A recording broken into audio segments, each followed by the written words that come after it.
আমাদের জন্য একটা নতুন ভিডিও নিয়ে আসলাম এবং আজকে আমরা কথা বলবো গ্রানি চ্যাপ্টার 2 এর গল্প সম্পর্কে। আজকের এই ভিডিওটি সম্পূর্ণ দেখলে তুমি গ্রানি চ্যাপ্টার 2 সম্পর্কে সবকিছু জানতে পারবে, খেলাটি বুঝতে পারবে। এছাড়া গ্রানি ইউনিভার্সের সকল গেম লাইক গ্রানি 3, স্লেন্ড্রিনা, স্লেন্ডারম্যান এদের মধ্যে থাকা সম্পর্ক বা গেমের মধ্যে থাকা ইস্টার এগ বা রেফারেন্স গুলোকে বুঝতে পারবে। কিন্তু এখানে একটা সমস্যা কি জানো, গ্রানি এর গল্পের আগে শুরু হয় হচ্ছে স্লেন্ড্রিনার গল্প, যেখানে স্লেন্ড্রিনার উপরেই পুরো 10টি গেম বা 10টি অধ্যায় আছে। আর যখন স্লেন্ড্রিনার সমাপ্তি হয় বা শেষ হয়ে যায় তখনই শুরু হয় গ্রান্ডপা এবং গ্রানি এর কাহিনী। কিন্তু ভিডিওটি শুরু করার আগে তোমাদের কাছে ছোট্ট একটা রিকোয়েস্ট যে ভিডিওটি অবশ্যই লাইক করে সাপোর্ট করবে। এছাড়া কমেন্টে অবশ্যই বলবে যে তোমার মতে এই তিনজনের মধ্যে সব থেকে বেশি পাওয়ারফুল কে, গ্রানি, গ্রান্ডপা না স্লেন্ড্রিনা। তো অনেক কথা ফেললাম, তো বেশি কথা না বলে লেটস স্টার্ট দ্য সুপার ফ্রিকশনস।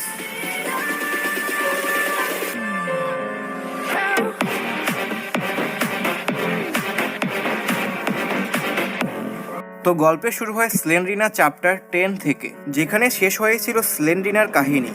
আর এখানেই শুরু হয় গ্রান্ডপা এবং গ্রানির কাহিনী। তো গ্রানির নাতি স্লেন্ড্রিনাকে মেরে ফেলা হয় এবং স্লেন্ড্রিনার সেই আত্মাটাকে একটি বইয়ের ভিতরে বন্দি করা হয়। পরে স্লেন্ড্রিনারও সেই অভিশাপটি শেষ হয়ে যায়। স্লেন্ড্রিনার সেই অভিশপ্ত রাজমহলটি সম্পূর্ণরূপে ধ্বংস হয়ে যায়।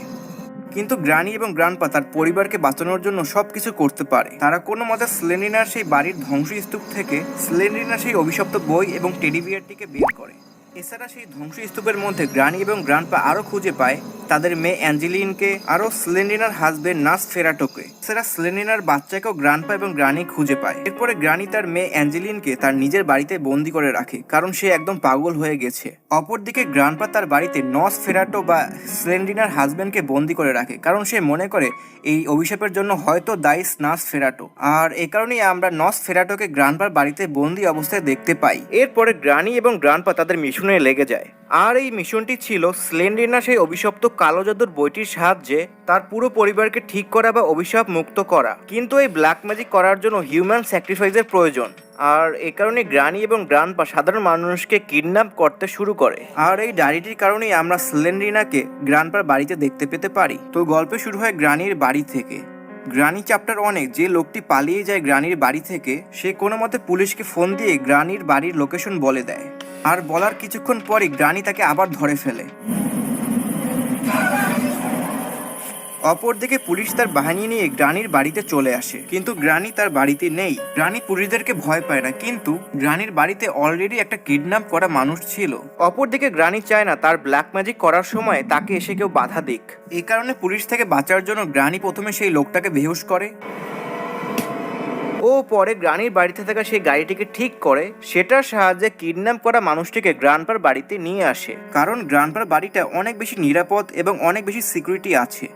এখানে তারা তাদের ব্ল্যাক ম্যাজিককে ভালো করে করতে পারবে। ব্ল্যাক ম্যাজিকটি সম্পূর্ণ করার জন্য কোনো মানুষকে 5 দিন পর্যন্ত বাঁচিয়ে রাখতে হয়। এই কারণে গ্রান্ডপা তার বাড়িতে অনেক বেশি সিকিউরিটি অ্যাড করে, লাইক ঘরের চারিদিকে ক্যামেরা, সিকিউরিটি ডোর, ট্র্যাপ সহকারে আরো অনেক কিছু লাগায়, যাতে কেউ তার বাড়ি থেকে পালিয়ে যেতে না পারে। এরপরে সেই লোকটির বা প্লেয়ারের বা আমাদের চোখ খোলে একটি অজানা বাড়ির পুরাতন রুমে। যে নিজেকে খুঁজে পায় একটি পুরাতন বাড়ির পুরাতন রুমের ভিতরে। সে এখান থেকে পালানোর জন্য ট্রাই করে। সে প্রথমে দৌড়াতে দৌড়াতে ঘরের মেইন দরজায় যায়, আর দরজাটি দেখে সে একদম অবাক, কারণ এই দরজাটি গ্রানির বাড়ির তুলনাও আরো বেশি ভালো করে আটকানো। দরজাটিকে পুরো 2-3টি লেয়ার দিয়ে বন্দি করা হয়েছে, like extra lock, electric fence সহ আরো অনেক কিছু। এছাড়া সব থেকে ভয়ঙ্কর বিষয় হচ্ছে যে এইবারের দরজা, কারণ এই দরজাটি গ্রানির বাড়ির তুলনাও আরো বেশি ভালো করে আটকানো। দরজাটিকে পুরো 2-3টি লেয়ার দিয়ে বন্দি করা হয়েছে, like extra lock, electric fence সহ আরো অনেক কিছু। গ্রান্ডপা এসে তাকে মেরে দেয় এবং সেই লোকটা বেহুশ হয়ে যায়।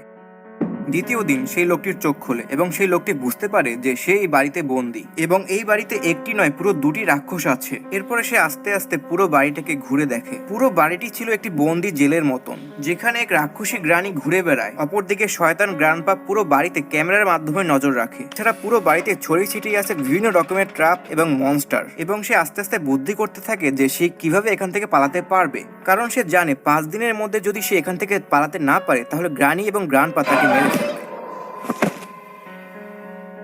এভাবে চিন্তা করতে করতে দ্বিতীয় দিন চলে যায়।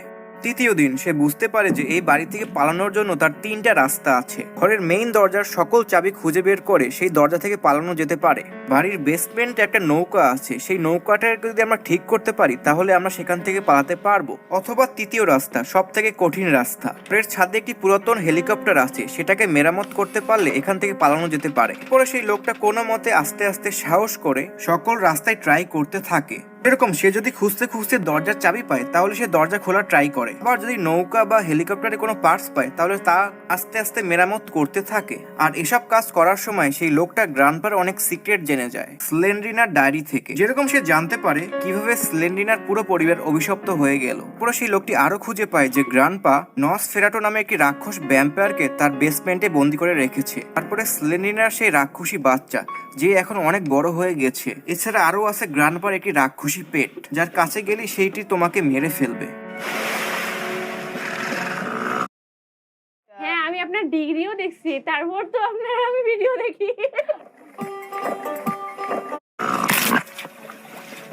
চতুর্থ দিন সেই লোকটি একটি বড় ভুল করে ফেলে। দরজা খোলার চাবি খুঁজতে গিয়ে সে স্লেন্ড্রিনার বাচ্চাটিকে মেরে ফেলে। সেই শয়তান বাচ্চাটিকে মারার পরই যেন পুরো বাড়িতে ভূমিকম্প শুরু হয়ে যায়।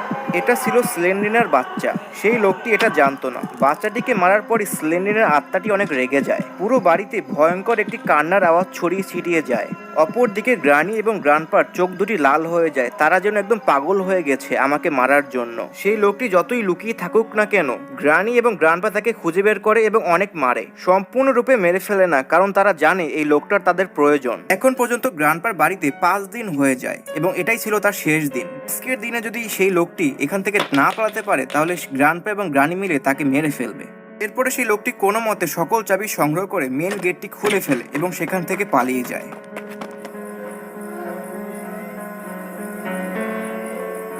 অথবা বোটের সকল পার্টস খুঁজে বের করে বোটটাকে ফিক্স করে সেখান থেকে পালিয়ে যায়।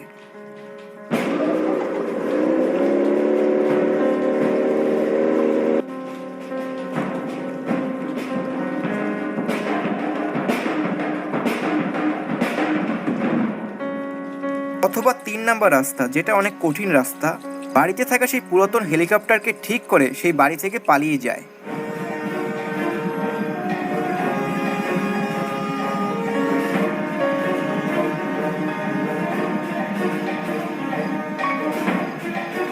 এছাড়া যদি কেউ 5 দিনের মধ্যে গ্রান্ডপার বাসা থেকে পালাতে না পারে তাহলে গ্রান্ডপা এবং গ্রানি মিলে তার